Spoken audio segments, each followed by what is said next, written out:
Parliament ఎన్నికల ఫిర్యాదుల పరిష్కారానికి టీపీసీసీని కమిటీ ఏర్పాటు చేశారు. మాజీ సీఎల్పీ నేత Jana Reddy, working president MLC Mahesh Kumar Goud, AICC కార్యదర్శి సంపత్ కుమార్లతో కమిటీ ప్రకటించారు సీఎం రేవంత్ రెడ్డి. నిన్న జరిగిన ప్రదేశ్ ఎగ్జిక్యూటివ్ సమావేశంలో పార్లమెంట్ ఎన్నికలలో కాంగ్రెస్ పార్టీలు నాయకుల మధ్య ఏర్పడ్డ అభిప్రాయ భేదాలు, ఫిర్యాదుల పరిష్కారానికి కమిటీని వేశారు. రాష్ట్రంలో నాయకులకు ఎలాంటి ఫిర్యాదులు ఉన్నా కమిటీ దృష్టికి తీసుకెళ్లాలని సీఎం రేవంత్ రెడ్డి సూచించారు. పార్టీ అంతర్గత వ్యవహారాలు, క్రమశిక్షణ రాహిత్యాన్ని ఉపేక్షించేదే లేదన్నారు ముఖ్యమంత్రి. ఎలాంటి ఫిర్యాదులు అయినా విని పరిష్కరించడానికి పార్టీ సిద్ధంగా ఉందని స్పష్టం చేశారు.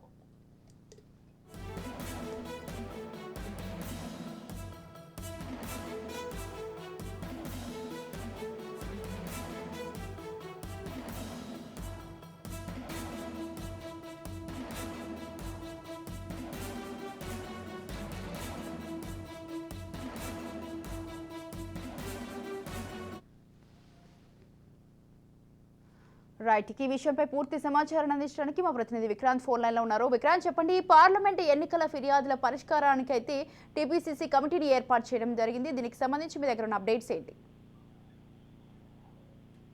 స్వాతి, పార్లమెంటు ఎన్నికలకు సంబంధించి కాంగ్రెస్ పార్టీ ఆఫీసినటువంటి గాంధీ భవన్ లో కూడా సమావేశం ఏర్పాటు చేసింది. ఈ సమావేశంలో కూడా ముఖ్యమంత్రి రేవంత్ రెడ్డితో పాటు ఏఐసీసీ రాష్ట్ర వ్యవహారాల ఇన్ఛార్జ్ గా ఉన్నటువంటి దీప్దాస్ మున్షి, అదేవిధంగా స్థానిక మంత్రులు కూడా హాజరయ్యారు.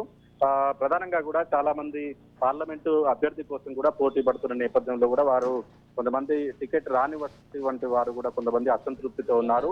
అలాంటి వారి కోసం కూడా మాజీ మంత్రి, కాంగ్రెస్ పార్టీ సీనియర్ నేత అయినటువంటి జానారెడ్డి, అదేవిధంగా ప్రస్తుతం వర్కింగ్ ప్రెసిడెంట్ గా ఉన్నటువంటి ఎమ్మెల్సీ మహేష్ కుమార్ గౌడ్, అదేవిధంగా ఏఐసీసీ సెక్రటరీ గా ఉన్నటువంటి సంపత్ కుమార్లతో కూడా ఒక కమిటీ వేశారు ముఖ్యమంత్రి రేవంత్ రెడ్డి పిసిసిగా కూడా కొనసాగుతున్న సందర్భంలో. అయితే నిన్న ఇది కూడా ఎగ్జిక్యూటివ్ సమావేశంలో కూడా ఈ పార్లమెంటు ఎన్నికలకు సంబంధించి కాంగ్రెస్ పార్టీలో నాయకుల మధ్య ఏర్పడే అభిప్రాయ భేదాలకు సంబంధించి, అదేవిధంగా సమన్వయం కోసం మాత్రం వీరితో కూడా ఒక కమిటీ వేసింది. రాష్ట్రంలో ఎలాంటి ఫిర్యాదులు ఉన్నా కానీ ఈ కమిటీ దృష్టికి తీసుకురావాలని కాంగ్రెస్ నేతలకు కూడా తెలియజేయడం జరిగింది. ప్రధానంగా కూడా మొత్తం 17 పార్లమెంట్ స్థానాలు ఉన్న నేపథ్యంలో కూడా ఇటీవల ఇటు బీఆర్ఎస్ పార్టీ నుంచి కావచ్చు, బీజేపీ పార్టీ నుంచి కావచ్చు, అదే నేతలు వలస వచ్చారు. ఈ నేపథ్యంలో వారికి గతంలో మొదటి నుంచి ఉన్నటువంటి కాంగ్రెస్ పార్టీ నేతలకు మధ్య కూడా కొంత సమన్వయ లోపం లోపించింది. ఈ నేపథ్యంలో పెద్ద మొత్తంలో పార్లమెంట్ స్థానాలు గెలవాలంటే అందరూ ఐక్యమత్యంగా ఉండాల్సిన పరిస్థితి ఉంది. కానీ కొత్తగా వచ్చినటువంటి వారికి పాత కాంగ్రెస్ నేతలకు కొంచెం వైరాగ్యం కలుగుతున్న నేపథ్యంలో కూడా వారిని నిలువరించడానికి కోసం కూడా మర్యాదస్తురాలుగా ఉన్నటువంటి కాంగ్రెస్ పార్టీ సీనియర్ నేత జానారెడ్డి నేతృత్వంలో కూడా ఈ కమిటీని పిసిసిగా ఉన్నటువంటి ముఖ్యమంత్రి రేవంత్ రెడ్డి కూడా వేశారు. పార్టీ అంతర్గత వ్యవహారాలకు సంబంధించి కావచ్చు, క్రమశిక్షణ కావచ్చు, అంతా కూడా జానారెడ్డి నేతృత్వంలోనే ఈ కమిటీ కూడా చూసుకుంటుంది. ఎట్లాంటి ఫిర్యాదులు ఉన్నా కానీ అది బహిరంగంగా మీడియా నుంచి కావచ్చు, అదేవిధంగా సోషల్ మీడియాలో కూడా అట్టకెక్కకుండా జానారెడ్డి కమిటీకి దృష్టికి తీసుకొచ్చినట్లయితే వారి